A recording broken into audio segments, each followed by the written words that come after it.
രാവിലെ ഉമ്മയുടെ തുടരെയുള്ള വിളി കേട്ടാണ് ഞാൻ എഴുന്നേക്കുന്നത്. ബ്രഷ് ചെയ്ത് റൂമിൽ നിന്നും ഇറങ്ങി കോണിപ്പടി വഴി താഴെ ഇറങ്ങി കിച്ചണിലേക്ക് ചെന്നു. എന്താ ഉമ്മ നിങ്ങളെ ഉറങ്ങാൻ സമ്മതിക്കാത്തത്? ഞാൻ ചോദിച്ചു. രാത്രി ഫോൺ നോക്കിയിരുന്നാൽ രാവിലെ എഴുന്നേക്കാൻ മടി കാണും, ഉമ്മ പറഞ്ഞു. ഒന്ന് പോവുമ്മ. ആ എടാ, ഉപ്പ വിളിച്ചിരുന്നു. തറവാട്ടിൽ പോയി വില്ലുപ്പനെ കൂട്ടി ഷുഗർ ടെസ്റ്റ് ചെയ്യാൻ പോകാൻ പറഞ്ഞിരുന്നു. ആ ഞാനത് മറന്നു. ഇളയപ്പ ഇന്നലെ രാത്രി എനിക്ക് മെസ്സേജ് ചെയ്തിരുന്നു. ഞാൻ പറഞ്ഞു. നീയത് നോക്ക്, ഉമ്മ പറഞ്ഞു. അല്ല, നിങ്ങൾ എവിടേക്കായി പോകുന്നത്? ഉമ്മ ഒരുങ്ങി നിൽക്കുന്നത് കണ്ട് ഞാൻ ചോദിച്ചു. പുത്തനത്താണിയിലേക്ക്. നീ ഉച്ചയ്ക്ക് ഇളയപ്പാൻ്റെ അടുത്തുനിന്ന് ചോറ് കഴിക്കോണ്ടി, ഞാൻ വൈകുന്നേരം വരൂ. ഞാൻ അവളോട് വിളിച്ചു പറഞ്ഞിട്ടുണ്ട്. ഉമ്മ എന്നോട് പറഞ്ഞു. എൻ്റെ പേര് അഫ്സൽ, 18 വയസ്സ്, പരക്കൽ വീട്ടിലെ അസീസിൻ്റെയും നബീലയുടെയും ഏക മകൻ. ഉമ്മയുടെ വിവാഹം വളരെ ചെറുപ്പത്തിൽ കഴിഞ്ഞതാണ്.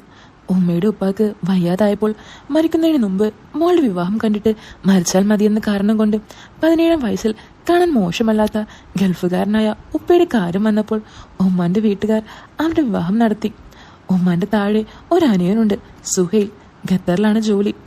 ആളുടെ ഭാര്യ സബീറ, 24 വയസ്സ് വരും. അവരും ഉമ്മയുടെ ഉമ്മയുമാണ് ഇപ്പോൾ അവിടെയുള്ളത്. പിന്നെ 4 വയസ്സുള്ള ഒരു മോളും. കല്യാണം കഴിഞ്ഞ് 1 വർഷത്തിനുള്ളിൽ ഉമ്മ എന്നെ പ്രസവിച്ചു. പിന്നീട് കുട്ടികളൊന്നും ഉണ്ടായില്ല. ഉമ്മയെ കണ്ടാൽ 38 വയസ്സ് പ്രായമുണ്ടെന്ന് ഒരിക്കലും പറയില്ല, ഒരു 25ഒക്കെ തോന്നും. എൻ്റെ ഇത്താത്താണോ എന്നാണ് എല്ലാവരും ചോദിക്കുക. വീട്ടിൽ നാടനായിട്ട് വസ്ത്രം ധരിക്കുന്ന ആളാണെങ്കിലും പുറത്തു പോകുമ്പോൾ ട്രെൻഡിനനുസരിച്ച് എല്ലാ ഡ്രസ്സും ഉടുക്കാറുണ്ട്. ഡ്രസ്സ്, മേക്കപ്പ് ഇത് രണ്ടും ഉമ്മക്ക് തികയില്ല. അത് ഓൺലൈൻ വഴിയും അല്ലാതെയും വാങ്ങിക്കൂട്ടും. ഉമ്മ പറയുന്നതൊക്കെ ക്യാഷ് അയച്ചു കൊടുക്കും. പ്രായം കൊണ്ട് ഉപ്പയേക്കാൾ 10 വയസ്സിന്റെ വ്യത്യാസമുണ്ടെങ്കിലും അവർ തമ്മിൽ നല്ല സ്നേഹമാണ്. അങ്ങനെ ഉമ്മ വീടും പൂട്ടി സ്കൂട്ടറും എടുത്ത് പുത്തനത്താണിയിലേക്ക് പോയി. ഞാൻ ബൈക്കും എടുത്ത് തറവാട്ടിലേക്കും പോന്നു. അവിടെ എത്തിയപ്പോൾ വല്യപ്പ ഡ്രസ്സും മാറി പോകാൻ റെഡിയായി ഇരിക്കുന്നുണ്ടായിരുന്നു. ഞാൻ വരുന്നത് കണ്ട് ഇളയപ്പ എന്നോട് ചോദിച്ചു. മാനു, നീ ചായ കുടിച്ചായിരുന്നോ? ആ, ഞാൻ വീട്ടിൽ നിന്ന് കുടിച്ചിട്ടാ പോന്നേ. മോള് എവിടെ? അവള് ഉറങ്ങാടാ. ഉപ്പാക്ക് ഒരു അനിയനും അനിയത്തിയും കൂടിയുണ്ട്, ലത്തീഫും റസിയയും. ഇളയപ്പാക്ക് 5 വയസ്സും 1.5 വയസ്സുള്ള 2 മക്കളുണ്ട്. വല്യുമ്മ ഞാൻ ചെറിയ കുട്ടി ആയപ്പോഴേ മരിച്ചതാണ്. ഞാൻ വല്യുപ്പയെ പിടിച്ച് പതുക്കെ കാറിൽ കയറ്റിയിരുത്തി. ഉപ്പ വാങ്ങിയ കാറാണ്. വല്യപ്പാനെ ഹോസ്പിറ്റലിൽ കൊണ്ടുപോകാൻ എളുപ്പത്തിന് തറവാട്ടിൽ തന്നെയാണ് അത് നിർത്തിയിട്ടിരിക്കുന്നത്. അങ്ങനെ ഞങ്ങൾ ഹോസ്പിറ്റലിലേക്ക് പോയി. പുത്തനത്താണിയിലെത്തിയ ഉമ്മയെ കണ്ട് വിശേഷങ്ങളൊക്കെ ചോദിച്ച് നാത്തൂൻ്റെ അടുത്തേക്ക് അടുക്കളയിലേക്ക് ചെന്നു. എന്തായി, പണിയൊക്കെ കഴിഞ്ഞോ? ഉമ്മ ചോദിച്ചു. ഇല്ലിത്ത. അല്ല, മാനു എന്താ വരാഞ്ഞത്? സബീറ ചോദിച്ചു. അവൻ ഉപ്പാനെ കൊണ്ട് ഹോസ്പിറ്റലിൽ പോയതാ. പിന്നെ നിങ്ങളുടെ നമ്പർ ആ രഹനത്തെ ചോദിച്ചിരുന്നു ഇത്ത. സബീറ ഇത്ത ഉമ്മയോട് പറഞ്ഞു. ആ, അവൾ വിളിച്ചിരുന്നു. സ്കൂളിൽ മീറ്റപ്പ് ഉണ്ട്, അത് പറയാനാണ്. പുതിയ വാട്സപ്പ് ഗ്രൂപ്പൊക്കെ ക്രിയേറ്റ് ചെയ്തിട്ടുണ്ട് അവർ. അല്ല, നിങ്ങൾ പോകുന്നുണ്ടോ ഇത്ത? സബീറ ചോദിച്ചു. പിന്നെ പഴയ ഫ്രണ്ട്സിനെയൊക്കെ കാണാലോ, ഉമ്മ പറഞ്ഞു. ഹോസ്പിറ്റലിൽ പോയി തിരിച്ചെത്തി ഞങ്ങൾ ഏളായ്പാടെ കൂടെ തമാശകൾ പറഞ്ഞിരുന്ന് ചോറൊക്കെ കഴിച്ചിരിക്കുമ്പോൾ ഫ്രണ്ട് വിളിച്ചിട്ട് ഞാൻ ബൈക്കുമെടുത്ത് അവൻ്റെ വീട്ടിൽ പോയി. അവനെ കൂട്ടി ക്ലബിലേക്ക് പോയി. കുറച്ചു നേരം ചെസ്സൊക്കെ കളിച്ചിരുന്നു. പിന്നെ കൂട്ടുകാരൊക്കെ വന്ന് സാധാരണ പോലെ സമയം പോയതറിയാതെ അവരുടെ കൂടെ കളിയും ചിരിയുമൊക്കെയായി ചില്ല് ചെയ്തിരിക്കുമ്പോഴാണ് ഉമ്മയുടെ കോള് വരുന്നത്. ഞാൻ കോളെടുത്തു. ഹലോ ഉമ്മ. മാനു, നീ ഇതെവിടെ? ഇളയപ്പ പറഞ്ഞു നീ വൈകുന്നേരം അവിടെ നിന്ന് പോയെന്നാണല്ലോ. ആ ഉമ്മ, ഞാൻ ക്ലബിലാണ്. നിങ്ങൾ വീട്ടിലെത്തിയോ? എത്താനായി, വീട്ടിലേക്ക് വാ, മതി കറങ്ങി നടന്നത്, ഉമ്മ പറഞ്ഞു. ആ, ദാ വരുന്നു ഉമ്മ. അങ്ങനെ ഞാൻ അവിടെ നിന്ന് വീട്ടിലേക്ക് തിരിച്ചു.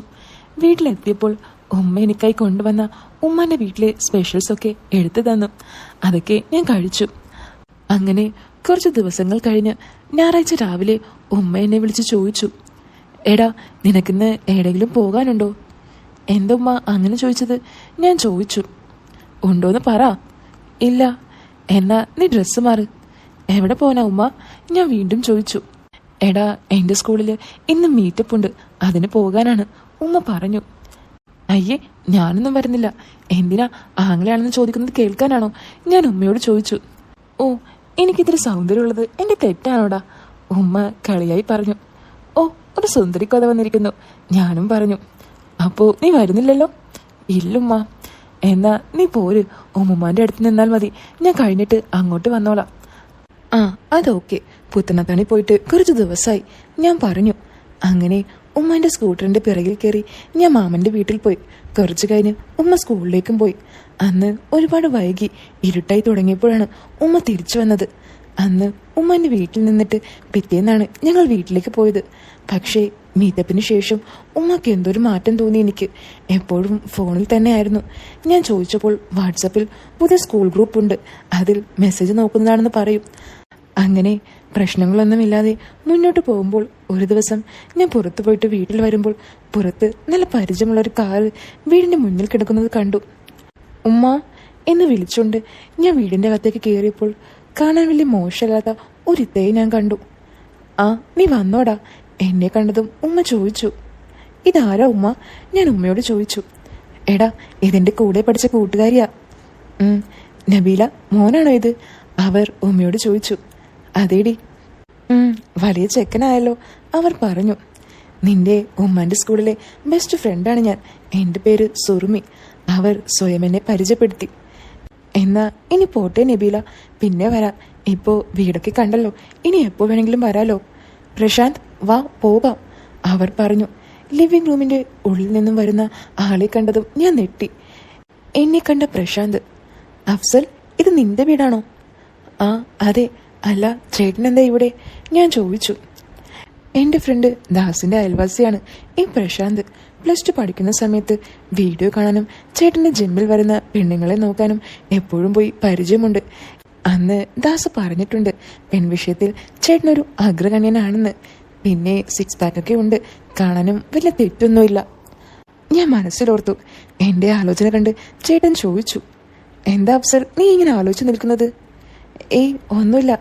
ദാസ് അവന് വിവരം ഇപ്പോൾ കാണാൻ പോലും കിട്ടാറില്ല, ഞാൻ പ്രശാന്തിനോട് പറഞ്ഞു. ആ, അവനിപ്പോ എൻ്റെ ജിമ്മിൽ എൻ്റെ അസിസ്റ്റന്റ് ആണടാ, ചേട്ടൻ പറഞ്ഞു. നിങ്ങള് നേരത്തെ അറിയുമോ? ഉമ്മയുടെ കൂട്ടുകാരി ഞങ്ങളോടായി ചോദിച്ചു. ആ, മുമ്പ് ദാസിന്റെ കൂടെ വീട്ടിൽ വരാറുണ്ട് ഇവൻ, പ്രശാന്ത് പറഞ്ഞു. ഏത്, നമ്മുടെ ദാസിന്റെയോ? ആ അതെ, പ്രശാന്ത് പറഞ്ഞു. അവർ പോയ ശേഷം ഞാൻ ഉമ്മയോട് ചോദിച്ചു, എന്താ ഉമ്മ, മീറ്റപ്പ് കഴിഞ്ഞപ്പോൾ പഴയ ഫ്രണ്ട്സൊക്കെ വരാൻ തുടങ്ങിയല്ലോ? അതേടാ, എൻ്റെ കൂടെ സ്കൂളിൽ എപ്പോഴും ഉണ്ടാകുന്നത് ഇവളാ. ഇവിടെ അടുത്താണ് അവളുടെ ഭർത്താവിൻ്റെ വീട്. വലിയ ക്യാഷുകാരനാണ്, ദുബായിൽ ബിസിനസ്സാണ്, ഉമ്മ പറഞ്ഞു. അവരുടെ കൂടെ വന്ന പ്രശാന്ത് ഏട്ടനെ എനിക്ക് മുമ്പ് അറിയാം, ഞാൻ പറഞ്ഞു. ആ, അതവളുടെ അയൽവാസിയാണ്. കെട്ടിയോൻ നാട്ടിലില്ലാത്തപ്പോൾ ഇവർക്ക് എവിടെയെങ്കിലും പോകാൻ കാർ ഓടിക്കാൻ അവനെയാണ് വിളിക്കുന്നത്, ഉമ്മ പറഞ്ഞു. കാർ മാത്രമാകില്ല, ചേട്ടനെ എനിക്കല്ലേ അറിയോ, ഞാൻ മനസ്സിൽ പറഞ്ഞു. പിറ്റേന്ന് രാവിലെ അറിയാത്തൊരു നമ്പറിൽ നിന്നും എനിക്കൊരു കോൾ വന്നു. ഞാൻ ആ കോൾ എടുത്തു. ഹലോ, ആരാ? അഫ്സലല്ലേ ഇത്? അതെ, ഇതാരാ? എനിക്ക് മനസ്സിലായില്ല. എടാ ഞാനാ, ദാസ്. എടാ ദാസേ, നിനക്കെങ്ങനെ എൻ്റെ നമ്പർ കിട്ടി? അത് പ്രശാന്തേട്ടൻ തന്നതാടാ, ദാസ് പറഞ്ഞു. ഓ, ഞാനത് മറന്നു. പിന്നെ എത്ര നാളായിടാ നിന്നൊന്ന് കണ്ടിട്ട്?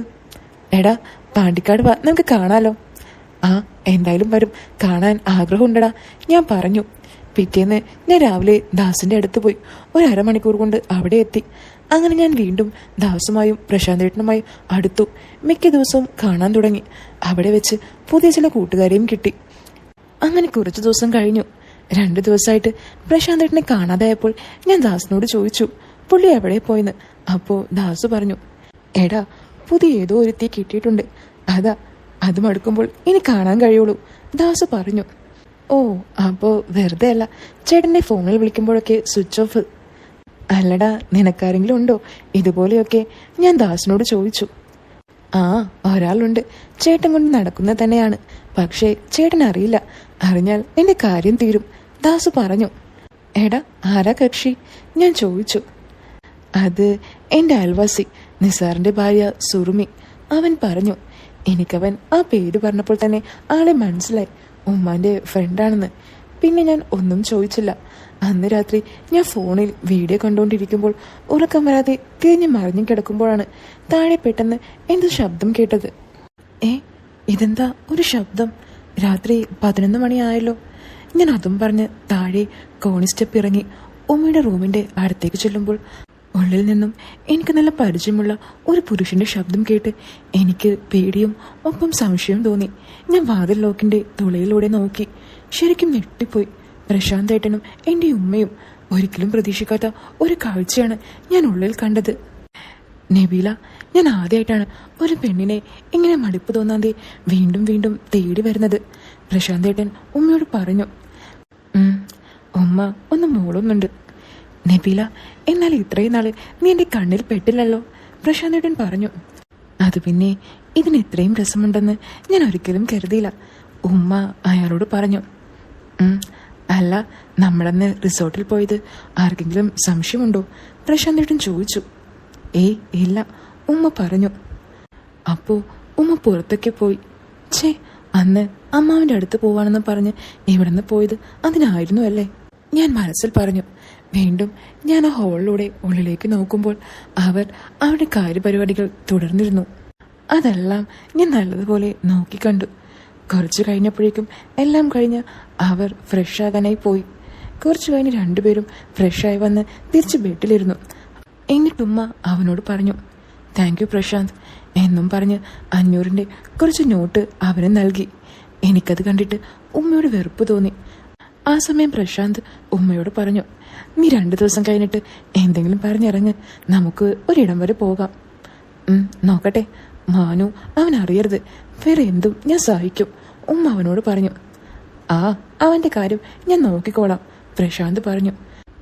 ശരിയടാ, എന്നാ ഒന്നുകൂടി നോക്കിയിട്ട് പോയാൽ പോരെ, ഉമ്മ അവനോട് പറഞ്ഞു. വേണ്ട, അവർക്ക് സംശയം തോന്നും, നാളെ വരാം, ചേട്ടൻ പറഞ്ഞു. എടാ, നിനക്കിത് വേണോ,